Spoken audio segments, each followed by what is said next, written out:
6 ദിവസത്തെ വ്രതാനുഷ്ഠാനം കൊണ്ട് നമുക്ക് ലഭിക്കുന്നത് എന്താ? നമ്മൾ മറ്റൊരു വ്യക്തിയായിട്ട് മാറുക. അങ്ങനെ മറ്റൊരു വ്യക്തിയായിട്ട് മാറുമ്പോൾ നമ്മൾ ചെയ്യുന്ന പ്രവർത്തന മേഖലകൾ മുഴുവനും വിജയപ്രദമായിട്ട് വരും. നമ്മുടെ മലയാളത്തിൽ തുലാമാസത്തിലെ ശുക്ലപക്ഷ പ്രഥമ മുതൽ ഷഷ്ടി വരെയുള്ള ദിവസങ്ങളാണ് സുബ്രഹ്മണ്യ സ്വാമിയെ ആരാധിക്കുന്നതിന് വേണ്ടിയിട്ട് നമ്മൾ മലയാളികൾ കാലങ്ങളായിട്ട് തിരഞ്ഞെടുത്തിരിക്കുന്നത്. ഓം സഗുരുഭ്യോ നമഃ. ഓം നമോ ഭഗവതേ വാസുദേവായ. അഗജാനന പത്മാർക്കം ഗജാനനമഹർനിശം അനേകദന്തം ഭക്താനാം ഏകദന്തം ഉപാസ്മഹേ. ഓം ഗം ഗണപതയേ നമഃ. ഓം സം സരസ്വത്യൈ നമഃ. ഓം ശ്രീകൃഷ്ണായ പരബ്രഹ്മണേ നമഃ. ഓം വജദ്ഭുവേ നമഃ. ശിവം ശിവകരം ശാന്തം ശിവാത്മാനം ശിവോത്തമം ശിവമാർഗപ്രണേതാരം പ്രണതോസ്മി സദാശിവം. നമസ്കാരം. ഭഗവത് ഭജനത്തിന് ഉത്തമമായ ദിവസങ്ങൾ നമുക്ക് പൂർവികർ കൽപ്പിച്ചു തന്നിട്ടുണ്ട്. അത് മലയാളികളായതുകൊണ്ട് മലയാള മാസത്തിൽ ഓരോ മാസത്തിനും ഓരോ ഭജനത്തിന് പ്രത്യേകത പറയുന്നുണ്ട്. അതിലിപ്പോൾ നമുക്ക് സമാഗതമായിരിക്കുന്നത് തുലാമാസത്തിലെ സ്കന്ദഷഷ്ടിയാണ്. സ്കന്ദഷഷ്ടിക്ക് പ്രാധാന്യം ഭഗവാൻ സുബ്രഹ്മണ്യ സ്വാമിയെ പ്രധാനീകരിച്ചാണ്. വിവിധ ദേവന്മാർ നമുക്കുണ്ടെങ്കിലും സുബ്രഹ്മണ്യ സ്വാമിക്ക് വളരെയധികം പ്രാധാന്യവും പ്രത്യേകതയുമുണ്ട്. ഭഗവാന്റെ ജന്മത്തെക്കുറിച്ച് പല ഐതിഹ്യങ്ങളുമുണ്ട്. അതിൽ പ്രധാനമായിട്ട് പറയണത് താരകാസുരനെയും അതുപോലെ ശൂരപത്മാസുരൻ്റെയും സിംഹവക്ത്രൻ്റെയും ഒക്കെ ശല്യം നിമിത്തം ദേവലോകത്ത് പോലും ദേവന്മാർക്കും മനുഷ്യർക്കും സിദ്ധന്മാർക്കും ഗന്ധർവന്മാർക്കും ഒന്നും കഴിയാൻ പറ്റാത്ത അവസ്ഥ വന്ന് ബ്രഹ്മാദി ദേവന്മാർ മഹാദേവനെ അഭയം പ്രാപിക്കണം. ശ്രീ മഹാദേവൻ്റെ സന്നിധിയിൽ വന്ന് മുനിമാർ സഹിതമായിട്ട് സകല മുനിമാരും സഹിതമായിട്ടാണ് വരിക. അവിടെ വന്ന് നമസ്കരിച്ച് ഭഗവാനെ നമസ്കരിച്ച് ചോദിക്കുക എന്താണ് പരിഹാരം. അപ്പോൾ പരിഹാരം ഭഗവാൻ പറഞ്ഞു കൊടുക്കും. തീർച്ചയായിട്ടും മഹാദേവന് ഏതു കാര്യത്തിനും പരിഹാരം പറയാൻ പറ്റുന്ന ആളാണ് ശ്രീ മഹാദേവൻ. ആ മഹാദേവൻ്റെ ആ നിടീലാഗ്നിയിൽ നിന്നും ഒരു പ്രകാശം ഉത്ഭവിച്ചു എന്നാ പറയുക. ആ പ്രകാശം അത് ബ്രഹ്മാദി ദേവന്മാർ സ്വീകരിച്ചു. അഗ്നിയും വായുവും കൂടി അത് ഗംഗാദേവിയെ ഏൽപ്പിച്ചു എന്ന് പറഞ്ഞു. ഗംഗാദേവി ആ ചൈതന്യത്തെ ശരവണ പൊയ്കയിൽ നിക്ഷേപിച്ചു. അങ്ങനെ ആ 5 പത്മങ്ങളിലായിട്ട് ആ നിക്ഷേപിച്ച ആ ഭഗവാന്റെ സ്കന്ദൻ്റെ ആ സ്കന്ദബീജം അല്ലെങ്കിൽ ശ്രീ മഹാദേവൻ്റെ ആ ശക്തി എന്നുള്ളത് അതിൽ നിന്നുമാണ് സുബ്രഹ്മണ്യ സ്വാമി ജനിക്കുന്നത്, അല്ലെങ്കിൽ ഭഗവാൻ ജനിക്കുന്നത്, സ്കന്ദൻ ജനിക്കുന്നത്. ആ സ്കന്ദന് കാവലായിട്ട് ഒരു 6 കൃത്തികമാരെ നിയോഗിച്ചിരുന്നു. അപ്പോൾ ഈ 6 കൃത്തികമാരും കൂടി ഭഗവാൻ ജനിച്ചു കഴിഞ്ഞപ്പോഴേക്കും ചെന്ന് നോക്കി 6 പേരെയും ഒരുപോലെ തന്നെ നോക്കി. അങ്ങനെ 6 മുഖം ഉണ്ടായി എന്നാണ്. ആ കൃത്തികമാരിൽ നിന്നുമാണ് സ്തന്യപാനം ചെയ്തത് ആദ്യമായിട്ട് ഭഗവാൻ. അതിനുശേഷം ബ്രഹ്മാദി ദേവന്മാരും ഒക്കെ അവിടെ സന്നിഹിതരായി. ആകാശത്ത് നിന്നും പുഷ്പവൃഷ്ടി ഉണ്ടായി.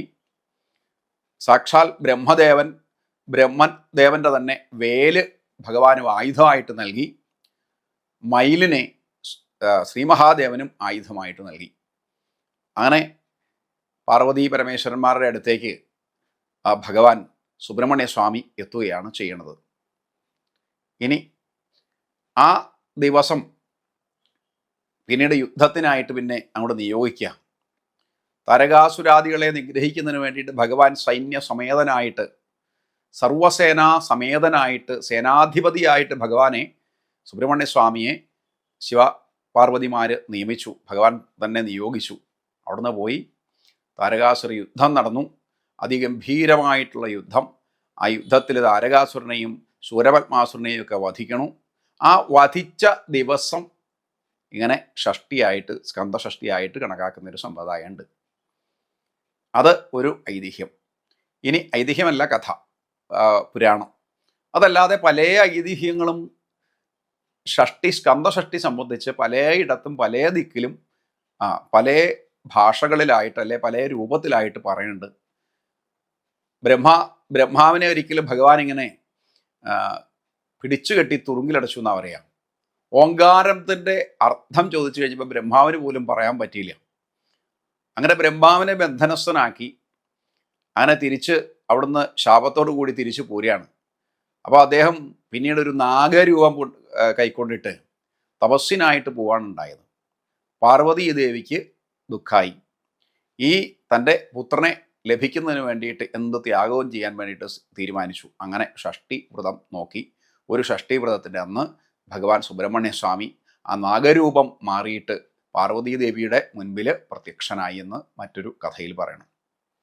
എന്താണെങ്കിലും ഷഷ്ടിക്ക് പ്രാധാന്യം ഉണ്ട്. നമ്മുടെ മലയാളത്തിൽ തുലാമാസത്തിലെ ശുക്ലപക്ഷ പ്രഥമ മുതൽ ഷഷ്ടി വരെയുള്ള ദിവസങ്ങളാണ് സുബ്രഹ്മണ്യ സ്വാമിയെ ആരാധിക്കുന്നതിന് വേണ്ടിയിട്ട് നമ്മൾ മലയാളികൾ കാലങ്ങളായിട്ട് തിരഞ്ഞെടുത്തിരിക്കുന്നത്. പല ആചാര്യന്മാരും പല മതങ്ങളും പറയുന്നുണ്ട്, പല അഭിപ്രായങ്ങളും പറയുന്നുണ്ട്. അത് 6 ദിവസത്തെ ഷഷ്ടി വേണം, 6 ദിവസത്തെ വ്രതം വേണമെന്ന് പറയുന്നുണ്ട്. അതല്ല, ഷഷ്ടിയുടെ തലേ ദിവസമായിട്ടുള്ള പഞ്ചമി വ്രതമായിട്ട് ആചരിക്കുക, ഷഷ്ടി വ്രതമായിട്ട് ആചരിക്കുക, അങ്ങനെ പറയുന്നുണ്ട്. ഇനി അതല്ല 3 ദിവസം ചെയ്യുന്ന സമ്പ്രദായം ചില ദിക്കിൽ അങ്ങനെയുണ്ട്. എന്താണെങ്കിലും ഭഗവാനെ ഉപാസിക്കുന്നതിനുള്ള സമയമാണ് ഇത്. ഏറ്റവും പ്രധാനമാണ്. 108 ഷഷ്ടി നോക്കുന്നതിന് തുല്യ ഫലമാണ് ഒരു സ്കന്ധഷഷ്ടി നോക്കുക എന്ന് പറയാം. അത് തുലാമാസത്തിലെ ഷഷ്ടി. ഇനി അത് എങ്ങനെയാണ് നോക്കേണ്ടത്? പലപ്പോഴും പലർക്കും നമുക്ക് കാലങ്ങളായിട്ട് അറിയാവുന്നവർ പല കാര്യങ്ങൾ അനുവർത്തിക്കുന്നുണ്ട്. പ്രധാനമായിട്ടും ശരീരവും മനസ്സും ശുദ്ധമാക്കുക എന്നുള്ളതാണ് ഈ വ്രതങ്ങളുടെയൊക്കെ പ്രധാനപ്പെട്ട ലക്ഷ്യം. ഇപ്പം 6 ദിവസത്തേക്ക് നോക്കുമ്പോൾ മനുഷ്യരുടെ മനസ്സിലും അതുപോലെ ശാരീരികമായും മാനസികമായിട്ടുള്ള ഷഡ്വൈരികൾ എന്ന് പറഞ്ഞ ഒരു അവസ്ഥയുണ്ട്. നമ്മൾ ഹരിതാമകീർത്തനത്തിലൊക്കെ നമ്മൾ കേട്ടിട്ടുള്ളതാണ് ഷഡ്വൈരികൾക്ക് എന്ന്. ആ ഷഡ്വൈരികൾ എന്ന് പറയുന്നത് അതിനെ നിയന്ത്രിക്കുക. അതുപോലെ തന്നെ ശരീരത്തെ ബാധിക്കുന്ന വിഷയമാണ് ഷഡ്ഊർമികൾ എന്ന് പറയും. അതും 6 സംഖ്യ. ഷഡ്വൈരികൾ എന്ന് പറയുന്നതും 6 സംഖ്യ. അതുപോലെ ഷഡ്ഊർമികളും 6 സംഖ്യ. ആ ഷഡ്വികാരങ്ങളെയും നിയന്ത്രിച്ചുകൊണ്ട് നിർത്താൻ പാകത്തിന് മനുഷ്യരുടെ ശരീരവും മനസ്സും പ്രാപ്തമാക്കുക എന്നുള്ളതാണ് വ്രതത്തിൻ്റെ ആത്യന്തികമായിട്ടുള്ള ലക്ഷ്യം.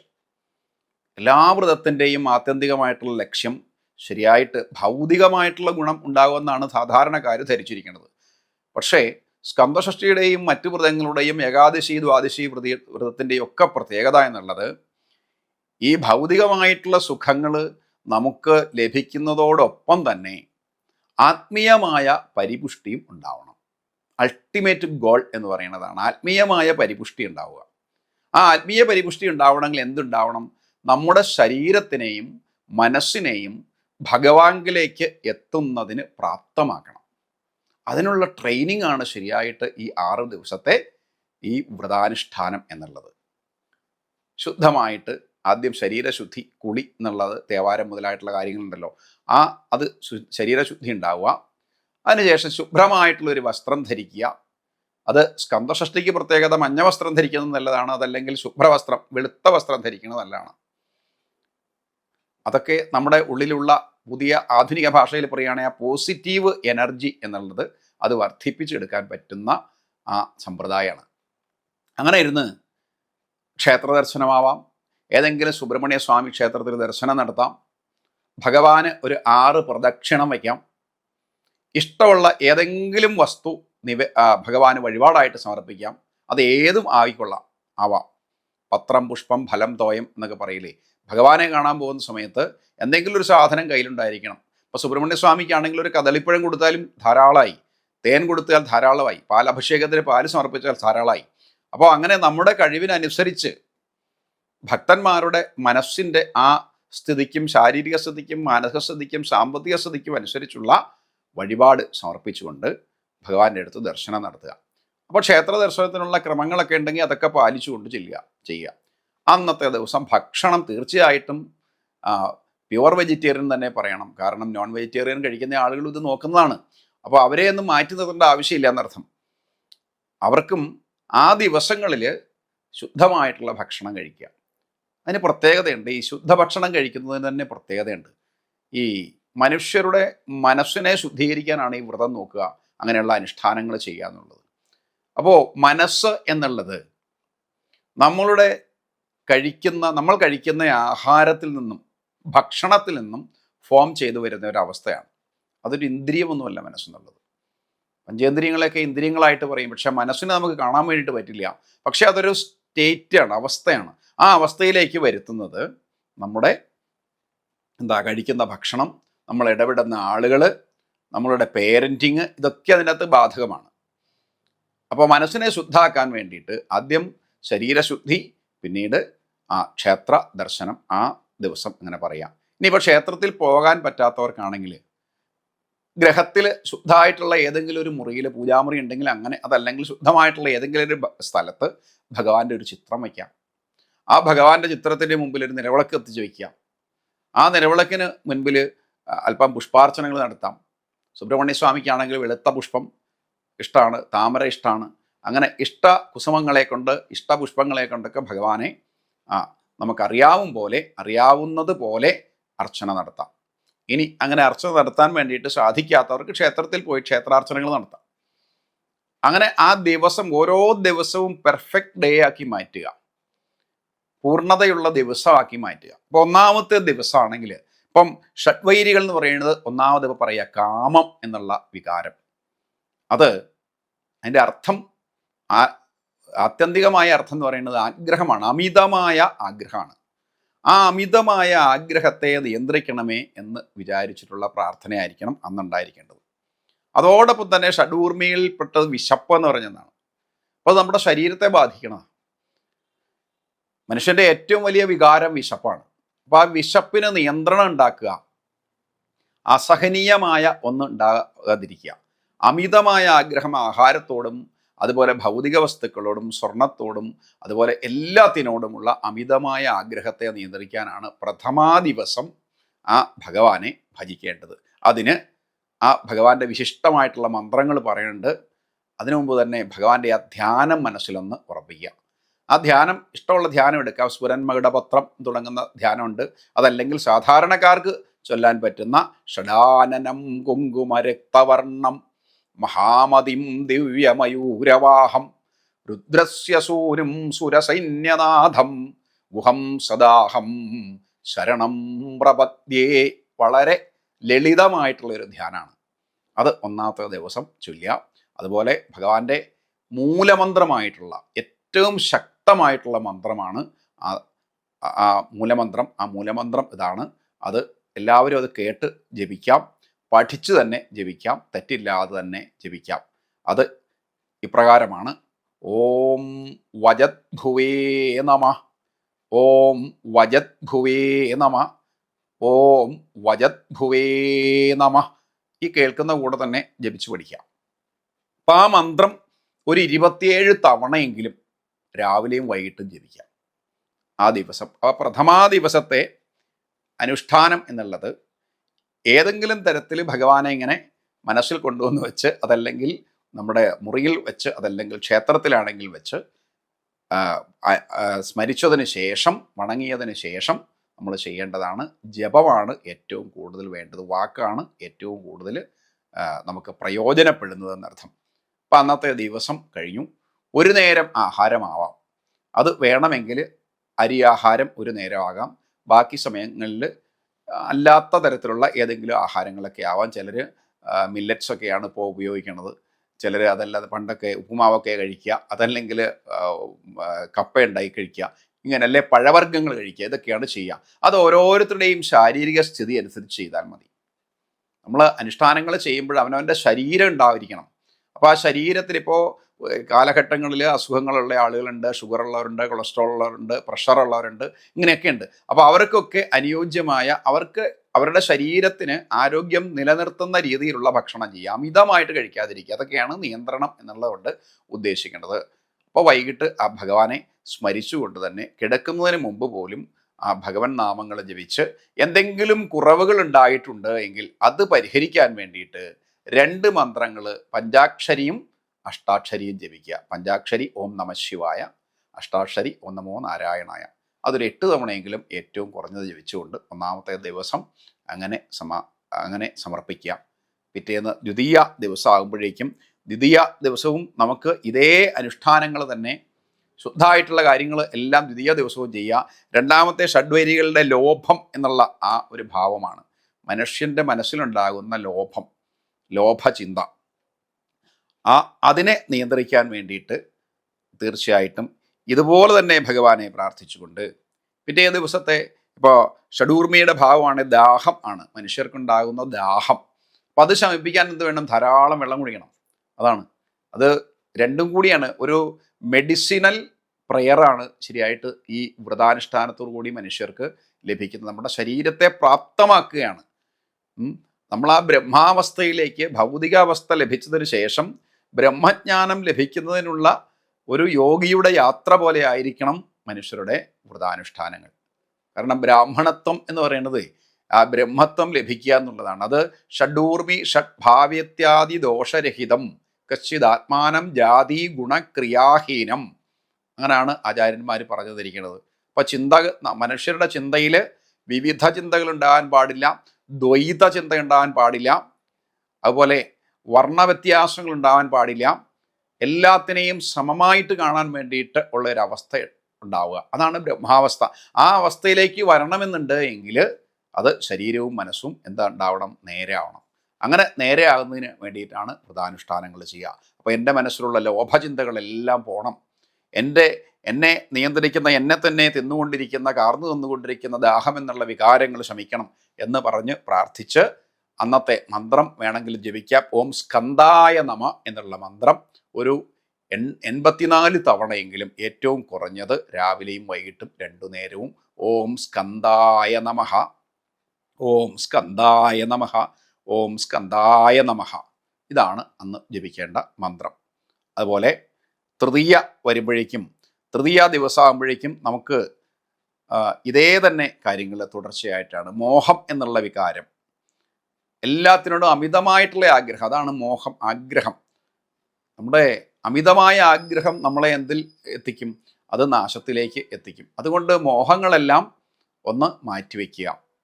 അതുപോലെ തന്നെ ശരീരത്തിനെ ബാധിക്കുന്ന മോഹവികാരം അതും മാറ്റിവെക്കുക.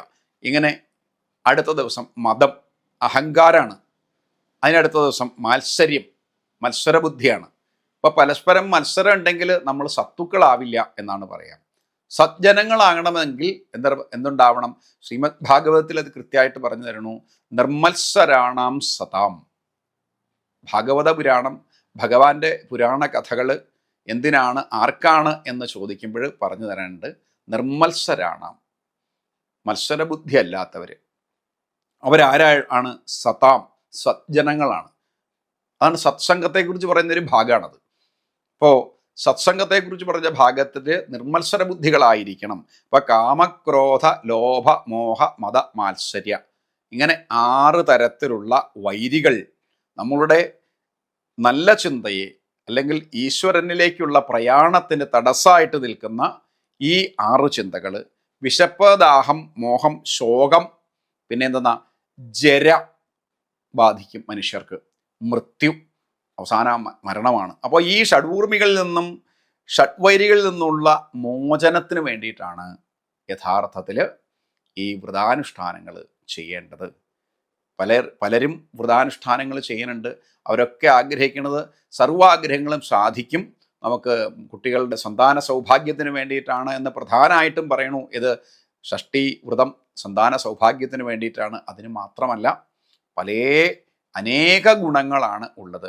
ഈ ഗുണങ്ങളൊക്കെ ഉണ്ടെങ്കിലും ആത്യന്തികമായിട്ട് എന്താ വേണ്ടത്? ഒരു പുരുഷാർത്ഥാത്മകം എന്ന് ഭട്ടതിരിപ്പാട് നാരായണീയത്തിൽ പറയുന്ന പോലെ ഒരു പുരുഷാർത്ഥാത്മകം, പുരുഷാർത്ഥത്തിൽ ഏറ്റവും ശ്രേഷ്ഠമായിട്ടുള്ളത് മോക്ഷം എന്നുള്ളതാണ്. അപ്പോൾ ഈ വ്രതാനുഷ്ഠാനത്തിൻ്റെയൊക്കെ ആത്യന്തികമായിട്ടുള്ള ലക്ഷ്യം എന്നുള്ളത് മോക്ഷമാണ്. 3-ാം ദിവസം ഇന്ദ്രായ നമഃ എന്ന് 64 തവണയോളം ജപിക്കാം. 4-ാമത്തെ ചതുർത്ഥി ദിവസം ശിവാത്മജായ നമഃ എന്ന് ജപിക്കാം. 5-ാം ദിവസം സനൽകുമാരായ നമഃ എന്ന് ജപിക്കാം. 6-ാം ദിവസം വീണ്ടും 1-ാം ദിവസം തുടങ്ങിയ വജദ്ഭുവേ നമ എന്നുള്ള മന്ത്രം, അതൊരു 108 ഉരുവെങ്കിലും അധികസ്യ അധികം ഫലം എന്ന് പറയും. എത്ര കൂടുതൽ ജപിക്കാമോ അത്രയും നല്ല. എത്ര സംഖ്യ ഒന്നതിന് ക്രമമൊന്നുമല്ല. അതൊക്കെ ഓരോ ആചാര്യന്മാർ ഓരോ കാര്യത്തിന് വേണ്ടിയിട്ട് ഇങ്ങനെ നിയമിച്ച് വച്ചിരിക്കുന്നതാണ്, അല്ലെങ്കിൽ കൽപ്പിച്ച് വച്ചിരിക്കുന്നതാണ്. അപ്പോൾ അത് തന്നെ നിർബന്ധമില്ല. ഇപ്പോൾ എല്ലാ ദിവസവും 108 ജപിച്ചാലും ദോഷമൊന്നുമില്ല എന്നർത്ഥം. 6-ാം ദിവസം പ്രധാന ഷഷ്ഠിയുടെ ദിവസം ഏറ്റവും പ്രധാനമായിട്ട് വിദ്യാവിജയത്തിനും അതുപോലെ പാപനാശത്തിനുമുള്ള മന്ത്രമാണ് ജപിക്കേണ്ടത്. അത് സുബ്രഹ്മണ്യ ഗായത്രി എന്ന് പറഞ്ഞാൽ വളരെ പ്രസിദ്ധമായിട്ടുള്ള വളരെ പ്രധാനമായിട്ടുള്ള മന്ത്രമാണ്. അത് ഉപദേശത്തോടു കൂടിയൊക്കെയാണ് ജപിക്കേണ്ടത്. ഇതൊരു സ്തുതി എന്നുള്ള സങ്കല്പത്തിൽ ജപിച്ചു എന്നോർത്ത് ദോഷമൊന്നും ഉണ്ടാവില്ല. സുബ്രഹ്മണ്യ ഗായത്രി ഏറ്റവും പ്രധാനമാണ്. അത് പൂജ കഴിക്കുന്ന സമയത്തൊക്കെ ഏറ്റവും പ്രധാനമായിട്ട് ഉപയോഗിക്കുന്നതാണ്. സനൽകുമാരായ വിദ്മഹേ ഷഡാനനായ ധീമഹേ തന്ന സ്കന്ദ പ്രചോദയാൽ, അതാണ് ആ മന്ത്രം. സനൽകുമാരായ വിദ്മഹേ ഷഡാനനായ ധീമഹേ തന്ന സ്കന്ദ പ്രചോദയാൽ. ഈ മന്ത്രം ആണ് ജപിക്കേണ്ടത്. കുറഞ്ഞത് ഒരു 12 ഉരു അല്ലെങ്കിൽ ഒരു 16 ഉരു എങ്കിലും ഏറ്റവും കുറഞ്ഞത് ജപിക്കുക. മുമ്പ് പറഞ്ഞതുപോലെ അധികസ്യ അധികം ഫലം. 108 ഉരുയാണ് ഗായത്രിക്ക് സാധാരണ പതിവ്. ഏറ്റവും കുറഞ്ഞത് സഹസ്രാവർത്തിയൊക്കെ ജപിക്കുന്ന ആളുകളൊക്കെ ഉണ്ട്. പക്ഷേ നമുക്ക് സാധാരണക്കാർക്ക് ചിലപ്പോൾ സാധിച്ചു എന്നിരിക്കില്ല. സാധാരണ മനുഷ്യർക്ക് പറ്റുന്ന കാര്യമാണ് നമ്മൾ ഇവിടെ ഇങ്ങനെ പറഞ്ഞു തരുന്നത്. അതുപോലെ ഭഗവാനെ പല രൂപത്തിലും, ഇപ്പോൾ ദാമ്പത്യ സുഖത്തിന് വേണ്ടിയിട്ട്, അല്ല ദാമ്പത്യ കലഹമുള്ളവരാണെങ്കിൽ, അല്ലെങ്കിൽ ഭാര്യാഭർത്തൃ ജീവിത സുഖം കുറഞ്ഞവർക്കാണെങ്കിൽ വല്ലീ ദേവയാനി സമേതനായിട്ടുള്ള സുബ്രഹ്മണ്യ സ്വാമിയെയാണ് പ്രാർത്ഥിക്കേണ്ടത്. 2 ഭാര്യമാരോടുകൂടി നിൽക്കുന്ന ഭഗവാനെ പ്രാർത്ഥിക്കുക. അതുപോലെ ദൃഷ്ടിദോഷം മുതലായിട്ടുള്ള കാര്യങ്ങൾക്ക് സുബ്രഹ്മണ്യ സ്വാമിക്ക് വഴിപാടുകൾ കഴിക്കുക.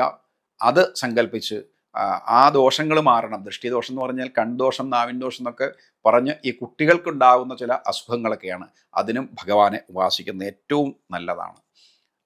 അതുപോലെ ആയോധന വിദ്യ, ഭഗവാൻ സർവ സൈന്യാധിപനാണ്. ആയോധന വിദ്യ അഭ്യസിക്കുന്ന കളരി മുതലായിട്ടുള്ള കാര്യങ്ങളൊക്കെ നടത്തുന്ന ഗുരുക്കന്മാർ, അതുപോലെ തന്നെ അഭ്യാസികൾ, അവർക്കൊക്കെ ഈ ഭഗവാനെ ഉപാസിക്കുന്നത് നല്ലതാണ്.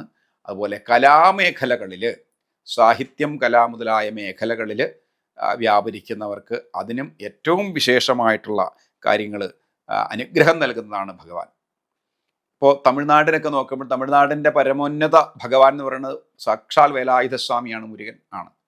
ഈ രാഷ്ട്രീയ രംഗത്തൊക്കെ ഏറ്റവും കൂടുതൽ ശോഭിക്കുന്ന ആളുകളാണ് അവിടെയൊക്കെ. അപ്പം രാഷ്ട്രീയത്തിന് അത് മറ്റുള്ളവരുടെ മുമ്പിൽ സ്വാധീനം ഉണ്ടാവുക, മറ്റുള്ളവരുടെ ഹൃദയത്തിൽ സ്വാധീനം ഉണ്ടാവുക, ഒരു ജനവശ്യം ഉണ്ടാവുക, അതിന് ഏറ്റവും പ്രധാനമാണ് സുബ്രഹ്മണ്യ സ്വാമിയുടെ ഉപാസന. അവരത് വേണ്ടും വിധം ചെയ്യുന്നുണ്ട്. അലങ്കാരപ്രിയനാണ് ഭഗവാൻ. ഇപ്പോൾ തമിഴ് സമ്പ്രദായത്തിലൊക്കെ എന്ന് പറഞ്ഞാൽ നമ്മുടെ ഇവിടെ പോലുള്ള വൈദിക സമ്പ്രദായ പൂജകളൊന്നുമില്ല. അവിടെ ഭഗവാനെ ഇങ്ങനെ നല്ല ഭംഗിയായിട്ട് മാലയൊക്കെ ചാർത്തി അലങ്കരിച്ച് പാലഭിഷേകം, കാവടി, സർവ്വ വിജയത്തിന് വേണ്ടിയിട്ടാണ് കാവടി എടുക്കുക. അതിനും പ്രതീകാത്മകമായ ഓങ്കാരത്തിൻ്റെ അർത്ഥമാണ്. ഓങ്കാരം തന്നെയാണ് കാവടി എന്ന് പറഞ്ഞ സാധനം. ഓങ്കാരത്തിൻ്റെ മറ്റൊരു രൂപവൽക്കരണമാണ്, ഒരു കലാത്മകമായ രൂപവൽക്കരണമാണ് ശരിയായിട്ട് കാവടി എടുക്കുക എന്നുള്ളത്. അതുപോലെ ദോഷപരിഹാരം, ഇപ്പോൾ കേരളീയ സമ്പ്രദായത്തിലാണെങ്കിൽ പിന്നെ ഏറ്റവും വലിയ പ്രത്യേകത, ഭഗവാന്റെ പ്രത്യേകത എന്ന് പറയുന്നത്, ഈ ഭഗവാനാണ് ഗണിതശാസ്ത്രത്തിൻ്റെ ഉപജ്ഞാതാവ്. ഈ ഭൂമി അല്ലെങ്കിൽ ഗാലക്സി മുഴുവനും എങ്ങനെ ചലിക്കുന്നു, എത്ര ഡിഗ്രിയിൽ നിന്നും എത്ര ഡിഗ്രി മാറി നിൽക്കുന്നു എന്നുള്ള ജ്യോതിശാസ്ത്രത്തിൻ്റെ ഉപജ്ഞാതാവാണ് ഭഗവാൻ സുബ്രഹ്മണ്യ സ്വാമി. അപ്പോൾ ചൊവ്വാദോഷം എന്നൊക്കെ നമ്മൾ കേട്ടിട്ടുണ്ടാവും. ഈ ചൊവ്വാദോഷത്തിന് പരിഹാരമായിട്ട് ഏറ്റവും ഭജിക്കേണ്ടത് ഭഗവാനെയാണ്, സുബ്രഹ്മണ്യ സ്വാമിയാണ്. അങ്ങനെ ഏത് കാര്യത്തിനാണെങ്കിലും നമ്മുടെ ജീവിത വിജയത്തിന് വേണ്ടിയിട്ട് നമ്മൾ ചെയ്യുന്ന അനുഷ്ഠാനങ്ങളിൽ ഏറ്റവും പ്രധാനമായിട്ട് ഈ ഭഗവത് ഭജനത്തിൽ ഏറ്റവും പ്രാധാന്യം അർഹിക്കുന്നതാണ് സാക്ഷാൽ സുബ്രഹ്മണ്യ സ്വാമിയെ, സ്കന്ദ ഭഗവാനെ ആരാധിക്കുക എന്നുള്ളത്. ഈ തുലാമാസത്തിലെ ഷഷ്ടി മാത്രമല്ല, വൃശ്ചികമാസത്തിലെ ഷഷ്ടിയുണ്ട്. അതിന് സർപ്പദോഷ പരിഹാരമായിട്ട് അന്നാണ് ഭഗവാൻ സർപ്പരൂപം വെടിഞ്ഞിട്ട് പാർവതി ദേവിക്ക് പ്രത്യക്ഷനായിട്ട് വന്നു എന്ന് പറയാം. ചമ്പാഷഷ്ടി എന്ന് പറയാൻ. ആ വൃശ്ചികമാസത്തിലെ ഷഷ്ടി വളരെ വിശേഷമാണ്. അപ്പോൾ ഈ ഷഷ്ടി മാത്രമല്ല, വൃശ്ചികമാസത്തിലെ ഷഷ്ടി നോക്കാം. അതുപോലെ മിക്കവാറും ശുക്ലപക്ഷ ഷഷ്ടിയാണ് നോക്കാറുള്ളത്. വെളുത്ത പക്ഷത്തിലെ ഷഷ്ടിയാണ് സാധാരണ ചെയ്യാറുള്ളത്. ഇനി ചിലരുടെ സമ്പ്രദായത്തിലെ, ചില ആചാര്യന്മാരുടെ സമ്പ്രദായത്തിൽ കറുത്ത പക്ഷത്തിലെ ഷഷ്ടിയും നോക്കുന്നുണ്ട്. കാരണം ഷഷ്ടി എന്ന് പറയുന്നത് ഒരു ദേവി തന്നെയാണ്. ഈ ദുർഗ പോലെയുള്ള 11 ദേവിമാരിൽ ഒരാളാണ്, ഒരു ദേവി ആണ് ഷഷ്ടി ദേവി എന്ന് പറയുന്നത്. അപ്പോൾ ആ അനുഷ്ഠാനം ചെയ്യുന്നതോടൊപ്പം തന്നെ ഷഷ്ടി ദേവിയുടെ, ദുർഗ, ഭദ്ര മുതലായ ദേവിമാരുടെ, പാർവതി മുതലായ ദേവിമാരുടെ മുഴുവനും അനുഗ്രഹവും നമുക്ക് ലഭിക്കുന്നതാണ് ഈ ഷഷ്ടി വ്രതം കൊണ്ട് ഉദ്ദേശിക്കേണ്ടത്. അപ്പോൾ ഈ പ്രാവശ്യത്തെ ഷഷ്ടി തുലാമാസം 5-ാം തീയതി, ഒക്ടോബർ 22-ാം തീയതി ബുധനാഴ്ച മുതൽ ആരംഭിക്കുകയാണ്. ഏകദേശം 27-ാം തീയതിയാണ് ഷഷ്ടി ആവുക. പ്രഥമ തുലാം 5-ാം തീയതി ആരംഭിക്കണം. പഞ്ചമിയിൽ ഉപവാസം തന്നെ ചെയ്യുന്നത് ഏറ്റവും നല്ലതാണ്. പഞ്ചമി ദിവസം ഉപവസിക്കുന്നതാണ് ഏറ്റവും നല്ലത്. പക്ഷേ ഉപവസിക്കാൻ പറ്റാത്തവർക്ക് ഉപവസിക്കണം നിർബന്ധമൊന്നുമില്ല. അങ്ങനെ പറഞ്ഞില്ലേ, ശാരീരിക അവസ്ഥ അനുസരിച്ച്, മനുഷ്യരുടെ ശാരീരിക അവസ്ഥ അനുസരിച്ച് എന്ത് വേണമെങ്കിലും അങ്ങനെ ആ ചിന്തകൾ മനസ്സിൽ നിന്നും പോകാതെ, ഏത് ചിന്തകൾ, ഭഗവത് ചിന്തകൾ മനസ്സിൽ നിന്നും ഒരിക്കലും മാറിപ്പോകാതെ പിടിച്ചു നിർത്താൻ വേണ്ടിയിട്ട് സാധിക്കണം. ഈ 6 ദിവസത്തെ വ്രതാനുഷ്ഠാനം കൊണ്ട്, 6 ദിവസത്തെ വ്രതാനുഷ്ഠാനം കൊണ്ട് നമുക്ക് ലഭിക്കുന്നത് എന്താ? നമ്മൾ മറ്റൊരു വ്യക്തിയായിട്ട് മാറുക. അങ്ങനെ മറ്റൊരു വ്യക്തിയായിട്ട് മാറുമ്പോൾ നമ്മൾ ചെയ്യുന്ന പ്രവർത്തന മേഖലകൾ മുഴുവനും വിജയപ്രദമായിട്ട് വരും. അതാണ് അതിൻ്റെ പ്രത്യേകത. അപ്പം ഭഗവാൻ നേരിട്ട് ഇറങ്ങി വന്ന് പ്രത്യക്ഷമായിട്ട് വന്നിട്ട് നമുക്കൊരു കാര്യം സാധിച്ചു തരില്ല. ഇപ്പോൾ കുട്ടികളുടെ വിദ്യാഭ്യാസം, വിവാഹം, തൊഴിൽ മുതലായിട്ടുള്ള കാര്യങ്ങൾക്ക് പ്രത്യക്ഷമായിട്ട് വന്നിട്ട് തന്നേക്കാം എന്ന് വിചാരിച്ച് അങ്ങനെ ഭഗവാൻ വരില്ല. അതിന് തക്ക മാർഗം നമുക്ക് തോന്നിപ്പിക്കുക, അതാണ് ബുദ്ധി തെളിയുകയാണ് ഇതിൻ്റെയൊക്കെ ഏറ്റവും വലിയ ആത്യന്തികമായിട്ടുള്ള അർത്ഥം. ഏത് വ്രതാനുഷ്ഠാനത്തിലും അതെ, ആ വ്രതാനുഷ്ഠാനം മനസ്സിനെ സജ്ജമാക്കും, മനസ്സിനെ സ്വസ്ഥമാക്കും, മനസ്സിനെ ശാന്തമാക്കും. ശാന്തമായ മനസ്സിലേക്ക് ഭഗവത് ചിന്ത യാതൊരു തടസ്സവുമില്ലാതെ ഗംഗാപ്രവാഹം പോലെ വന്നെത്തും. അങ്ങനെ വന്നെത്തിക്കഴിഞ്ഞാൽ അനുഗ്രഹത്തിനുള്ള വഴിയിലൂടെ തന്നെ നമ്മളെ നടത്തും. അതുകൊണ്ടാണ് പൂർവികരുടെ പ്രാർത്ഥനയും അതുതന്നെയാണ്.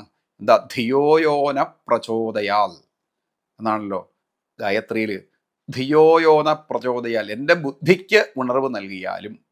സവിതർവരേണ്യം ഭർഗോദേവസ്യ ധീമഹി ധിയോയോന പ്രചോദയാൽ. ആ ആദിത്യ ഭഗവാനെ, ഭൂമിയുടെയും പ്രപഞ്ചത്തിൻ്റെയും മുഴുവനും കാരകനായിരിക്കുന്ന, ആ പ്രത്യക്ഷ ഈശ്വരനായിരിക്കുന്ന ആ സൂര്യഭഗവാനെ ആരാധിക്കുക, അല്ലെ പ്രാർത്ഥിക്കുമ്പോൾ ഉള്ള പ്രധാനപ്പെട്ട മന്ത്രവും എൻ്റെ ബുദ്ധിക്ക് ഉണർവ് നൽകണമേ എന്നാണ്.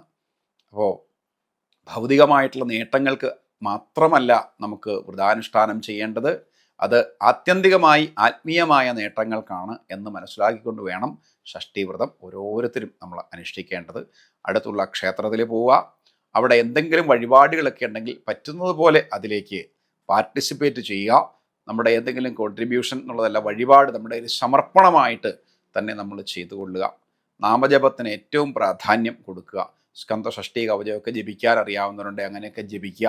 അതുപോലെ സുബ്രഹ്മണ്യ സഹസ്രനാമം ജപിക്കാൻ അറിയാമെങ്കിൽ അത് തീർച്ചയായിട്ടും ജപിക്കുക, ശീലിച്ചിട്ടുണ്ടെങ്കിൽ. ഇനി ഇല്ലയെന്ന് വെച്ചാൽ ആരും വിഷമിക്കേണ്ട കാര്യമില്ല. ഓം വജദ്ഭുവേ നമ ഇത്രയും ജപിച്ചാലും മതി. ഇനി അതൊന്നുമല്ല, അത് പറയാൻ പോലും അറിയില്ല എങ്കിൽ ഓം സുബ്രഹ്മണ്യായ നമ പറയാം. അതല്ലെങ്കിൽ ഓം വേലായുധായ നമ പറയാം. അതല്ലെങ്കിൽ ഓം സ്കന്ദായ നമ പറയാം. അല്ലെങ്കിൽ മുരുകായ നമ പറയാം. ഇപ്പോൾ തമിഴ്നാട്ടിലൊക്കെ ചെന്ന് കഴിഞ്ഞാൽ എന്താ പറയുക, വേൽമുരുക ഹരോഹര അങ്ങനെ പറയാറുള്ളത്. അത് മതി, അത്രയും മതി. അപ്പോൾ നമ്മുടെ നാമത്തിന് മുമ്പ് പറഞ്ഞതുപോലെ, നാമസങ്കീർത്തനത്തിൻ്റെ പ്രാധാന്യം പറഞ്ഞിട്ടുള്ളതുപോലെ തന്നെ ഈ ഭഗവാന്റെ നാമവും അത് പവിത്രമാണ്. അതിൽ എല്ലാം അടങ്ങിയിട്ടുണ്ട്. ആരൊക്കെ അടങ്ങിയിട്ടുണ്ട്? അതിൽ ശിവനുണ്ട്, പാർവതിയുണ്ട്, ദുർഗയുണ്ട്, ഭദ്രയുണ്ട്, വിഷ്ണുവുണ്ട്, ബ്രഹ്മാവുണ്ട്.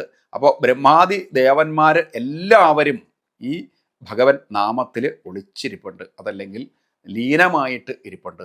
അതുകൊണ്ട് ഏത് നാമം ജപിച്ചു കഴിഞ്ഞാലും ദോഷമൊന്നുമില്ല. പ്രത്യേകിച്ച് സുബ്രഹ്മണ്യ സ്വാമിയുടെ ഈ പ്രാർത്ഥന, സ്വാമിയോടുള്ള ഈ ഈ പ്രാർത്ഥന ഏറ്റവും നമ്മൾ പ്രഹർഷേണ അർത്ഥിക്കുക എന്ന പ്രാർത്ഥന എന്നുള്ളതിൻ്റെ അർത്ഥം പ്രഹർഷേണ, ഹർഷത്തോടു കൂടി, വളരെ സന്തോഷത്തോടു കൂടി ഭഗവാനെ ഉപാസിക്കുക. അതാണ് ഈ ഷഷ്ഠി വ്രതം കൊണ്ട് നമ്മൾ ഉദ്ദേശിക്കേണ്ടത്. വേണ്ട പോലെയൊക്കെ നമുക്ക് തോന്നിക്കണമേ എന്നുള്ള പ്രാർത്ഥന ആയിരിക്കണം നമുക്ക് ഉണ്ടായിരിക്കേണ്ടത്. സമയാസമയങ്ങളിലുള്ള വിവേക ബുദ്ധിയാണ് ഒരു മനുഷ്യനെ വിജയത്തിലേക്ക് എത്തിക്കുക. ഇപ്പോൾ പരീക്ഷ എഴുതാൻ പോകുന്ന ഒരു കുട്ടിക്ക് വഴിപാട് കഴിച്ചു കഴിഞ്ഞാൽ പരീക്ഷ വിജയിക്കില്ല. പക്ഷേ വഴിപാട് കഴിച്ചു കഴിഞ്ഞാൽ, അതല്ലെങ്കിൽ പ്രാർത്ഥിച്ചു കഴിഞ്ഞാൽ ലഭിക്കുന്നത് എന്താണ്? ആ കുട്ടിക്ക് പരീക്ഷ എഴുതുന്നതിന് തടസ്സമായിട്ട് നിൽക്കുന്ന ഒരു ശക്തികളും ഉണ്ടാവില്ല. പറയാറുണ്ട്, കുട്ടികൾക്ക് പരീക്ഷയുടെ തലേ ദിവസം ഇപ്പോൾ പേന കൊണ്ട് എഴുതുകയാണെങ്കിൽ കൈമേൽ ഒരു സൂചി കൊണ്ട് കഴിഞ്ഞാൽ തീർന്നു. ഇനി അതല്ല, വേണ്ടപ്പെട്ട ഒരാൾ മരിച്ചു പോയി കഴിഞ്ഞാൽ അത് നഷ്ടമായി, ആ ഒരു ചിന്ത മാറിപ്പോകുന്നു അല്ലേ? സച്ചിന്തയ്ക്കോ അല്ലെങ്കിൽ ദുഃഖചിന്ത ഉണ്ടാവണു. അപ്പോൾ ബോധത്തോടു കൂടി ചിന്തിക്കാൻ വേണ്ടിയിട്ട് കഴിയണില്ല. ഇനിയിപ്പോൾ പോകുന്ന വഴിക്ക് ഏതെങ്കിലും ഒരു സ്ട്രൈക്ക് ഉണ്ടായെന്നിരിക്കട്ടെ, അങ്ങനെയാണെങ്കിൽ അതിനും തടസ്സം ഉണ്ടാവും. അപ്പോൾ പരീക്ഷയ്ക്ക് പങ്കെടുക്കാൻ പോകുന്ന സമയത്ത് എനിക്ക് വിപരീതമായിട്ടുള്ള ഒരു കാര്യം ഉണ്ടാകാൻ പാടില്ല. അതിനാണ് നമ്മൾ പ്രാർത്ഥിക്കണമെന്നർത്ഥം. അത് കഴിഞ്ഞാൽ എന്താ, പ്രാർത്ഥനയുടെ അനുഗ്രഹം എന്താവും? വിപരീത ശക്തികളെ മുഴുവനും മാറ്റും. ഭഗവാന്റെ വേലിൻ്റെ പ്രത്യേകത അതാണ്. ആ വേലിൻ്റെ ആ സിമ്പൽ തന്നെ ഭഗവാന്റെ മൂന്നാം തൃക്കണ്ണ് തന്നെയാണെന്ന് പറയാം. സാക്ഷാൽ മഹാദേവൻ്റെ മൂന്നാം തൃക്കണ്ണിന് തുല്യമായിട്ടുള്ള വേലാണ്. അതാണ് ശക്തി. ശക്തിവേൽ മുരുകനയ്യ എന്നല്ലേ വിളിക്കുക. അപ്പം ശക്തി ആണ് വേല്, ആ വേലിലുള്ളത്. ശക്തി എന്ന് പറഞ്ഞത് ദേവിയാണ്, സാക്ഷാൽ പ്രകൃതി ദേവിയാണ്. അത് പാർവതീ ദേവിയാണ്. പാർവതീ പരമേശ്വരന്മാർ എന്നുള്ളത് ഈ പ്രപഞ്ചത്തിൻ്റെ കാരകന്മാരാണ്. പ്രകൃതി പുരുഷ സംയോഗാത് പ്രപഞ്ച. ഈ പ്രപഞ്ചം ഉണ്ടാകുന്നതിന് കാരണം സാക്ഷാൽ മഹാദേവനും മഹാദേവിയുമാണ്. ആ മഹാദേവൻ്റെയും മഹാദേവിയുടെയും സന്തതിയായിട്ട് ശരവണപ്പൊയ്കയിൽ പിറന്ന സാക്ഷാൽ സുബ്രഹ്മണ്യ സ്വാമി, ആ സാക്ഷാൽ വജദ്ഭുവൻ ആയിട്ടുള്ള ആ ഭഗവാൻ സകലവിധ അനുഗ്രഹങ്ങൾക്കും സകലവിധ രക്ഷയ്ക്കും സകലവിധ വിദ്യയ്ക്കും കാരണഭൂതനാണ്. അതോടൊപ്പം തന്നെ അനുഗ്രഹകാരകനാണ്. എല്ലാവരും ഈ ഷഷ്ഠി വ്രതത്തിൽ ഭഗവാനെ വേണ്ടും വണ്ണം ഉപാസിച്ചു കൊള്ളുക. ഓരോ ദിവസവും ഞാൻ മുമ്പ് പറഞ്ഞ ഈ പറയപ്പെട്ട ഷഡൂർമികളും ഷഡ്വൈരികളും നമ്മുടെ ശരീരത്തിൽ നിന്നും മനസ്സിൽ നിന്നും വിട്ടുമാറിപ്പോകണം എന്ന് പ്രാർത്ഥിച്ചുകൊണ്ട് നല്ല മനുഷ്യരായിട്ട്, നല്ല വ്യക്തികളായിട്ട് തീർച്ചയായിട്ടും ഇനിയും ഉള്ള ദിവസങ്ങളിൽ വരണം. അതിനാണ് ഈ വ്രതാനുഷ്ഠാനം വേണ്ട വിധത്തിൽ ചെയ്യേണ്ടതെന്ന് മാത്രം ഈ അവസരത്തിൽ പറയാണ്. എല്ലാവർക്കും സാക്ഷാൽ പളനിയാണ്ടവൻ സർവ്വവിധ അനുഗ്രഹങ്ങളും ഉണ്ടാക്കി തരട്ടെ. ഹരേ കൃഷ്ണ. ഓം നമോ ഭഗവതേ വാസുദേവായ. ഓം വജദ്ഭുവേ നമ. ഓം നമഃ ശിവായ. സ്വസ്തി പ്രജാഭ്യ പരിപാലയന്താം ന്യായേന മാർഗേണ മഹിം മഹീഷ. ഗോബ്രാഹ്മണേഭ്യ ശുഭമസ്തു നിത്യം. ലോകാ സമസ്ത സുഖിനോ ഭവന്തു. ലോകാ സമസ്ത സുഖിനോ ഭവന്തു. ലോകാ സമസ്ത സുഖിനോ ഭവന്തു. ഓം ശാന്തി ശാന്തി ശാന്തി.